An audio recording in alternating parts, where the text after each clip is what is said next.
reporting on government, but it's also dependent on government.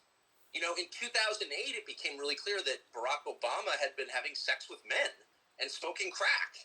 And a guy came forward, Larry Sinclair, and said, I'll sign an affidavit. And he did. I'll take a lie detector. And he did. I smoked crack with Barack Obama and had sex with him. Well, that was obviously true. Nobody reported it, not because they were squeamish about sex or drugs, but because the Obama campaign said anyone who reports on this gets no access to the Obama campaign. And so they didn't report on it. So that happens. That's just one small example, but that happens all the time with lots of different issues. Now, do you believe that transpired, or do you believe the guy is legitimate, or both?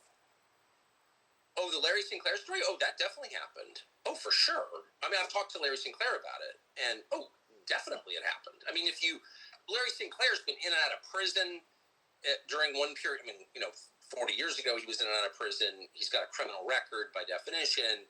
He's, poor. He's got a disordered life. He's missing a tooth. Like, he's not, an Atlantic fellow. He's not going to the Aspen Ideas Festival. I think he has a record of deception. Obviously, he does.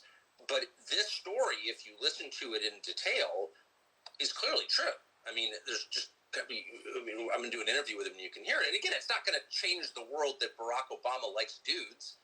I think this was well known. Barack Obama said so himself in a letter to his girlfriend. And by the way, that's kind of Barack Obama's business. I'm not attacking him for liking dudes. I'm just saying the amount of lying in the media about it was unbelievable. Like, people knew this was true.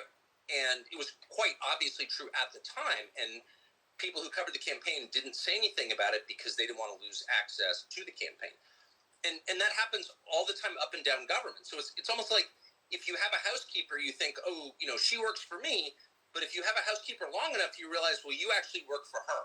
And you get caught up in her dramas. Do you know what I mean? Like, yeah.